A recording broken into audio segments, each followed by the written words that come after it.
Good evening, Carolina. Buzzing tonight. The new Hunger Games book is out and fans are eating it up. Calling all Jonas Brother fans what you can expect this year to celebrate 20 years of the band. Find out why the new Snow White is getting good and bad reviews. But first, learn about what happened at this year's iHeartRadio Music Awards. This and our opinions on these topics are coming up.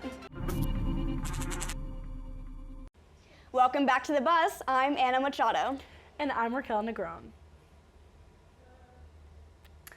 The iHeartRadio Music Awards last week marked the end of the award season this year. The show was filled with unforgettable performances by Bad Bunny, Gracie Abrams, Billie Eilish, and more. Some highlights of the night included SZA winning R&B Artist of the Year and Billie Eilish winning Album of the Year. Lady Gaga received the Innovator Award, which recognized her work as a trailblazer in the industry. Nelly received the Landmark Award for the past 25 years in this industry. Now, I don't know if you watched the awards this year. Did you watch them? I did not. Okay. I know I'm fake, but... No, it's okay. It's okay. Yeah, keep pulling me in. It was really, really good. Honestly, I feel like this year was a lot of recognition. They recognize a lot of people, if that makes sense. Like Nelly winning that award and Lady Gaga winning that award. It was so appreciative to many people that have paved the way for so many new people to come in. When Gracie Abrams performed, she's so good, by the way. I love her. I love her music. She's popping off this year. But she just gave so much thanks to Billie Eilish and Taylor Swift, who won Tour of the Century, which is insane because Tour of the Century, yeah. People were what the heck? But I mean, I guess she deserves it for this whole tour. Yeah. I think music awards, they've always been popular, but I think they're gaining even more popularity from the media right now. And I think it is very important to recognize these people because while yes, everyone knows their name and everything, still having an award, getting recognition, that says a lot, not only for all the work leading up to it, but what they represent in today's music industry. Yeah, and I think that was one of my favorite parts of the show because I think we talked about it kind of last time in our last show about awards. They can get kind of boring and people are just going up there winning the award, which of course is amazing. Congrats to you guys, but it just kind of gets repetitive and you're just kind of sitting there. And like I said, you can kind of just look up and see who wins the award. But with the iHeartRadio Music Awards, they just make it so much more creative and they had all these performances Bad Bunny, I talked about him last time, he's my favorite, and he just did so good, come on now, and they just had all these people coming up and performing, and not only them performing, but iHeartRadio giving them recognition with these big videos, Billie Eilish won an award, and they had a whole video for her, and same with Gracie Abrams talking about her coming up this year, and Gracie Abrams. All of her appearances with different tours she's done, I had mentioned Taylor Swift. Taylor Swift is huge, and so for her to be on stage with her and for opening for her with her Olivia Rodrigo as well, it's just such a great show and so positive. I feel in these times people can get very negative and things like that, and I feel it just brought a lot of fun and light into it, Okay, so then I do have to ask, out of all the performances, not just from this award show, but what performance has been your favorite? Oh my gosh. I know, a lot of people. That's a big thing. I think, I can go first. Yeah. Okay, so Give me some Olivia inspo. Rodrigo, her performance on, I think it was the Grammys, right? Yeah. I know what you're talking, when the whole thing crashed. Yeah, and then they Fire. shot to Selena Gomez, not really knowing what was going on. I was oh my gosh, because it mirrored her music video, and I was wait girl, you're so creative. Yeah. And I had to mention, even though they're low-key online rivals, Sabrina Carpenter, her recent performance at the most recent award show, I totally forget what it was, but she was popping off. She did a performance to Bedchem in a really little top and little shorts, and she was really out there, and they had some mixed reviews, but I think she killed it. She is killing gorgeous. It right now. Yeah. Very and gorgeous. And she's on her European tour right now. Oh, I keep seeing the videos. Killing it. She is killing it. I mean, the US tour was insane. I would not stop seeing TikToks about it all day long, all her different outfits, all the different colors, she's really killing it. And you say the whole Olivia Rodrigo thing, I feel they're having very similar timings right now, if that makes sense, because when Olivia Rodrigo was on tour, she was popping off as well. every TikTok For You page had is filled with her outfits, with all like the glamour and everything about her tours, and like now it's Sabrina's. And I feel like it's kind of gonna become like a Hailey Bieber, Selena Gomez situation because, you know, they were kind of not rivals, but like, you know, drama there. Obviously, there is a little bit of drama, and they kind of partake in similar like aspects within the industry. Like they both have like skincare, beauty type of lines, and so they were kind of going back and forth.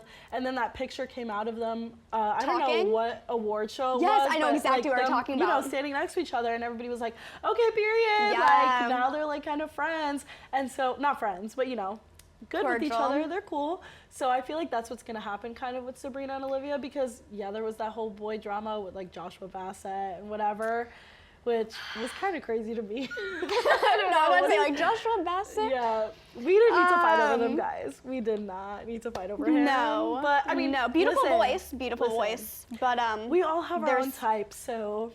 I'm not one to judge. No shade to you. But I feel like that was honestly good for like their media. Yeah. I feel like they both got, all three of them got so much popularity off of that. Like low-key, it probably was like terrible times for them at the moment. But now their songs popped off.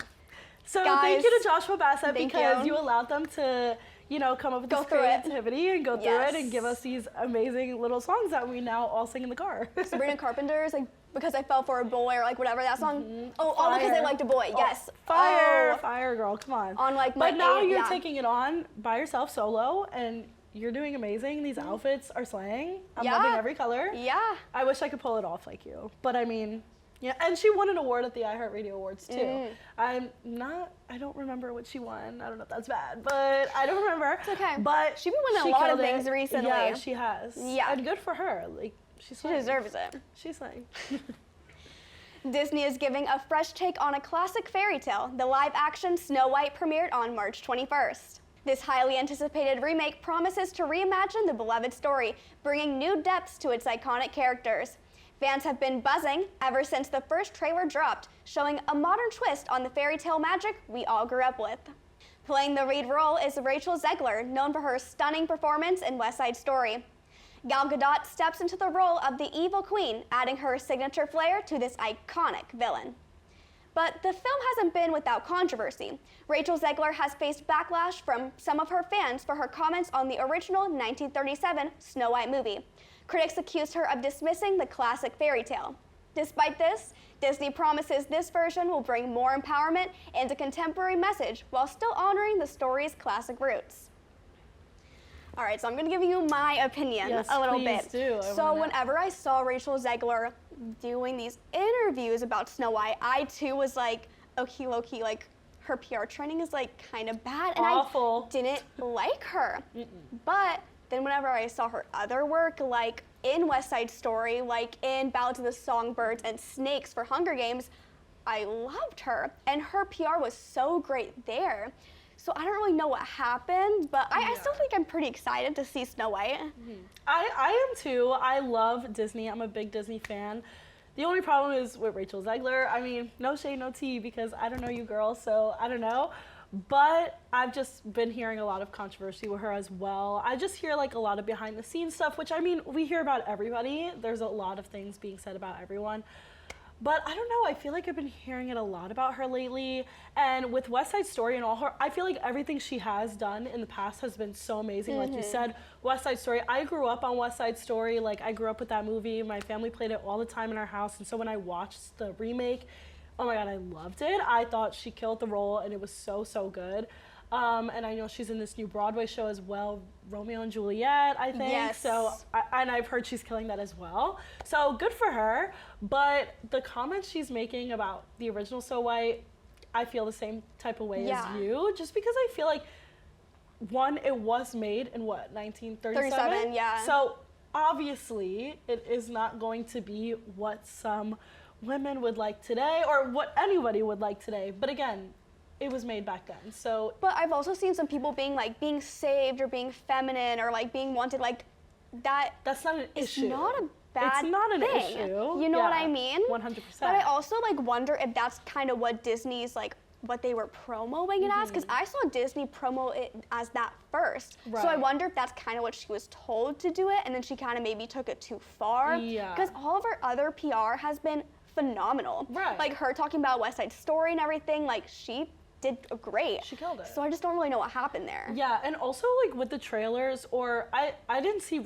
I really only saw one main trailer, or like from whatever I saw, I never really saw the prince or any man that would come and like to the movie, so I don't really know what the deal is with that either, because she never really said that they completely cut it out. She just kind of said like, oh, you know, the prince won't be saving me this time, which, okay, I get it, like, go girl power, like, of course we all want that, but also Disney has been on its game with Disney princesses, like empowerment. Hello, Frozen. She did that all by herself. They are two like girl bosses. They didn't need no man.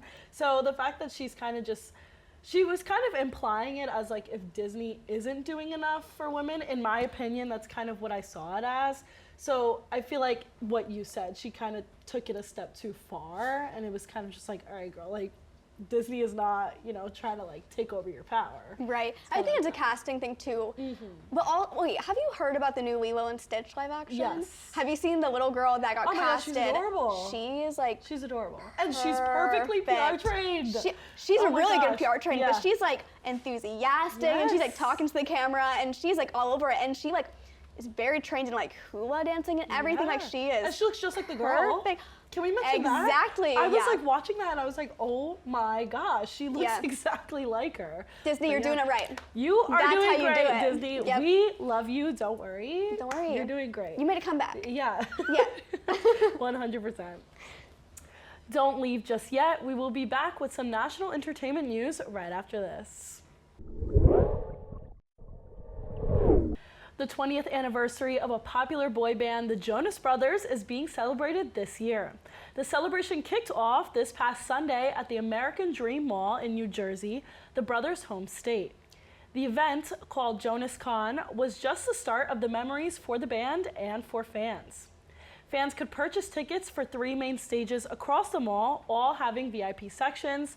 The event also included general admission, which was free for any fans or shoppers at the mall. Their worldwide tour will start at MetLife Stadium on August 11th. Nick Jonas called the event a full circle moment for all the years leading up to this event. Now, I don't know about you, but I am a huge Jonas Brothers fan. I'm a Jonas Brothers fan. Yes, I love them all 3 so much. Even when they split up for a little and decided to do their own solo careers, you know, they tried it, but I knew they were gonna get back together. So my mom, shout out mom, she Shout out. literally just texted me before we aired and she was like, the Jonas Brothers are literally coming here in November. Oh my gosh. And I was like, oh my God, so I'm gonna go. Okay, so we're both going and we will see you We're gonna guys see you there and we're gonna be cheering very loud. Yes. I love the Jonas Brothers. I love them since Disney. I love their music. I was on a dance team in high school. We danced to one of their songs during a competition and I just am obsessed. Okay, fan. Okay, I'm fan. obsessed. I love the Jonas Brothers. So Camp Rock was my favorite Disney movie of all time. My mom like told me like from ages, I don't even know what age. When I was younger, I used to watch that movie every day. Seriously, every day. Camp Rock 1 and 2. They're both fire. And fun fact, my first ever concert was Camp Rock. No, wait, I didn't even know they did a concert. Yeah, they did a little concert tour. I don't even know where they went, how I got tickets. I don't even know how I ended up there, but I was there. I was rooting for you guys. That was my first ever concert, and I like remember that to this day. Every time someone like brings up concerts, I'm like, my first concert was like Camp Rock. So if you have a picture, you need to remake that picture next God, November. When we go to the concert. Done deal. So right. Yeah. Oh my gosh. I think my favorite movie Disney though was probably the Wizards of Waverly Place movie. I don't know why. That was kind fire. of random that Disney did that, but so fire. good. That was my favorite Fire. show. That was my favorite Disney Channel show. So the movie, probably top 2. Because that was so good. The one where they went to, I don't know what island they went to, where they had to do the whole race and grab the stones and everything. The one like the parents lost their memory. Yes. Oh my gosh, that was good. Crazy. That was good. I remember sitting on my couch freaking out. Like, oh my gosh. So I used to have the biggest crush on the older brother. Really? On the younger brother, you? Oh yeah.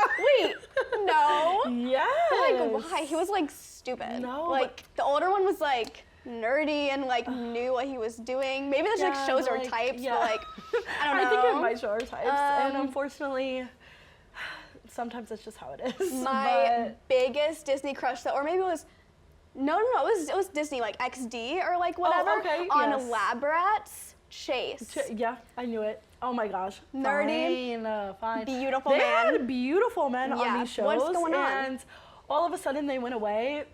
We need you guys to come back because we miss you all very deeply. Love Chase. Do you like Adam, the bulkier? Yeah, I did. I liked him too. And okay. He was the dumb one, right? Yeah. See, it keeps replaying, guys. This is not good, but I mean, you need to be a little bit smarter than them. Keep them chasing. Yeah, but now we're getting better. I'm liking the nerdier ones. Good. Now. Okay. So, okay. Guys, we're changing. What's your celebrity crush now? Oh, I don't. Oh gosh. I mean, I love my man Bad Bunny, but if I had to pick like an actor, I'm not sure. What's yours? Maybe like Ross Lynch. Oh my gosh. He is gorgeous. Beautiful. Okay, so he's in the Driver Era with his brothers. That's the band he's in. And I have seen them twice now. I love their music. They are so good. So I've seen them twice in New York City. And that, honestly, I can tell you was the first time I was ever starstruck by a celebrity. That man is gorgeous. And I literally saw him and I was like, there's no way I am, like, you're beautiful, Ross Lynch. Like, hello, what is going on here? That was the first time I was ever starstruck, and my friends were like, are you okay? And I'm like, no. No, girl. No, I'm not. No, girl. So I'm happy all these, like, Disney men are coming back, like Ross Lynch, Jonas Brothers, and the Jonas Brothers and Big Time Rush actually just came together. Okay, Big Time Rush. Yeah. That was my jam. Like, that was my jam. Yeah. Even, like, the songs, too, I was like, Yeah. And the fact that they, like, perform most of their songs in their show, I mean, how much better can it get? Come on now. I'll be coming. They're so good. I love them. And I'm happy, like, I feel like a lot of throwbacks are coming back recently. I agree. Like, a lot of songs, a lot of people, just like a lot of things from the past are kind of sneaking back in this year. And I've seen a lot of trends on TikTok saying, like, turning my 2025 into, like, 2015 or 2016 era. And I'm like, you know what? Yeah. You're right, because we need to bring that back. So the Jonas Brothers coming back and doing a world tour, you're bringing that era back, and I'm here for it because I want that. I personally, like on my long road trips, not long, but I did just take a trip up to Atlanta like a couple months ago. On that playlist, all the throwbacks. I honestly feel like that's the best way to do like a long trip, a long road trip. I would stand awake because I'd be jamming. Yeah, and it keeps you awake. Oh yeah, What's the movie with the surfers with Ross Lynch? Oh my god, Teen Beach Movie. That Fire. is on the album. Yes, you have to. But I also like can't play the album from anybody else. It's like just me in the car by myself, and then I play my cooler playlist for everybody else in the car. And I'm like, do you like this song? Do you like this playlist? I'm like really good. Yeah. And then everybody leaves, and I'm like, okay, Disney Channel playlist. Disney Channel specifically. I think I have some Moana rocking in there too. Like I'm not gonna lie. Oh, Moana's fire too. Yeah. Moana got it. All right. So if you want any of our playlists, please hit us up because go to USC.com and we'll send them right over to you. Right. The Hunger Games franchise is back with a brand new installment that takes us deeper into Panem's dark and twisted history. Sunrise on the Reaping, another prequel to the Hunger Games series, dropped last week and fans can't get enough. This book revisits the world of Panem 24 years before the events of the first Hunger Games book, focusing on Hamish Abernathy's Hunger Games, which is also the second quarter quell. Early reviews of the book praised the book for its gripping narrative, complex characters, and its deeper exploration on the power struggles that shape Panem's history. With the compelling plot, political intrigue, and all the heartbreak fans have come to expect, Sunrise on the Reaping is already making waves in the world of dystopian fiction. Wow. Have you read this book yet? No, I haven't, unfortunately. Okay, do you know anything about the Hunger Games in the world? I do not, guys, and you guys are gonna kill me, but I don't. I'm so sorry. All right, you need to fill me in. The show's over. We have canceled Raquel. I'm so sorry about this personally. I don't know what's going on. I need to catch up. Okay, so you can cancel me a little bit too. I have only read the first 2 books, but I am religious watching the Hunger Games movie. I had like a deep like Jennifer Lawrence phase in my life where I like watched all of her interviews and I thought she was like the funniest person ever. Honestly, I feel like she's the coolest person ever. Yeah, which maybe like says some things about me, but like I'm not sure. It says you're a cool person too. Hello. Right, because she's uncanceled, guys. Yeah, it's yeah, fine. exactly. It's fine. I'm back. But the last prequel, this Ballad of Songbirds and Snakes, also one of the stars, Rachel Zegler, what she just talked about. That was like, I rewatched that movie, I think literally like 6 times, if not more. #1 fan, hello. #1 fan. If you ever want to cast me in a movie, like I will be there. She got you. But I loved it so much, and please, like, literally watch it. I know. Like, it's the heartbreak, it's the drama, it's the family drama, it's the power struggle and political stuff, it's the secrets. You know what? Like, you're kind of intriguing me here. Okay. Because I was just talking to my friends about it recently, and kind of like the Hunger Games and like all those kind of movies like that, like Divergent and things like that. Divergent. I've just personally never been interested or like pulled in by them, and I know so many, like, I feel like you're either a diehard fan and watch every movie, read every single book, or it's kind of like, I don't really know the movie, I just kind of know the character and like the song, you know, like I know the whistle, but I don't really know anything else. But I feel like with you kind of explaining this to me, I kind of want to watch it now, because I just didn't know, I thought it was kind of boring. I'm not a big book reader. Maybe that says a lot about me, I don't know, but I just can't do it. So like, I just felt like I couldn't connect to it, but maybe I'll put the movie on. Maybe I'll put the movie on. I'm kind of intrigued. Like, wait, so you don't like know anything about Hunger Games? Like, not really. I know Katniss. So you know Katniss, and that's it? Yeah. Okay, girl. That's it. We have some education to do. Yeah, I'm but ready. Divergent, you were like good on. Like, no. Okay, That's what I'm saying. Like, so I need to get into that shaped world. my childhood. I like need to get into it. Divergent. I need to get into it. Maybe that's just not your like genre though. Like, what other genres do you know. like? I like comedy, I like action. Marvel was a big part of my life. Marvel and Disney and like DC. Guys, those like, were like what I grew up. Way opposite. That's what I grew up. I don't think I've watched like more than a couple Oh my Marvel, gosh, you see, DC like, movies. Like, no. Like Star Wars too. Okay, I've watched Star that Wars. makes me seem like a geek, but I love Star Wars. Star Wars is like the best. Life. It's And like life. have you ever watched it, or? I have, but it's been Okay. a second since I've watched Right. the movies. But I have. Okay. I'm not uncultured, so No. obviously I've watched it. Yeah, guys, I need to get on that, but I will. And you're intriguing me with this. So, like, what's your favorite movie? What's the Oh, tea? my favorite movie? Okay, this is going like way off track, but my favorite movie would be The Quiet Place, specifically Quiet Place 2. Wait. Oh my gosh. Have you watched it? Fire. Yes. Fire. So good. I watched The Quiet Place in theaters, and I walked out of there like, Jumping. wow. Yeah. That was such a good movie. Such a good movie. And I watched The Quiet Place too, actually on the plane, going to my spring break trip, and I loved it too. It was so scary. I was like jumping in my seat, and people probably thought I was crazy, but it was so good. And I love that they showed like the diversity of actually casting somebody that is deaf, which is amazing. And I've seen like behind the scenes of her actually teaching the rest of the cast members sign language, and that is just so great for a movie to actually do that, because you see just a lot of misrepresentation in the media today. So having that is just really, really great. Yeah, especially like putting someone in a role that like they live through every day. Like you said, so much misrepresentation. Also just, there's so many people that could play roles of like what the movie is like experiencing or like putting on, that they don't put on an actual person like living through this or like experiencing it. And the fact that she was on it, I don't know her name, but she killed it, and she did so good in these movies, and everyone loved her for it, and we still love her. So she did We still great. love her, Yeah. biggest fan. But I'm gonna get on those Hunger Game movies. Don't worry. Yeah. Hunger Game, Divergent. Divergent. Oh, there's like one more. And I don't We're know. forgetting, but I'll text it to you, and you I guys. know. Yeah, you make guys sure let us comment know in the and let her comments, know. please, because I need to be put on. So let me know what I need to watch. Absolutely. And I got you guys. That is all we have for tonight's episode of The Buzz. Be sure to follow us on Instagram, X, and Facebook at SGTV at USC. To keep up with all of our content, be sure to also give us a follow online at sgtv at usc.com. For SGTV, I'm Anna Machado. And I'm Raquel Negrón. From all of us here at SGTV, have a great night, Carolina, forever to thee.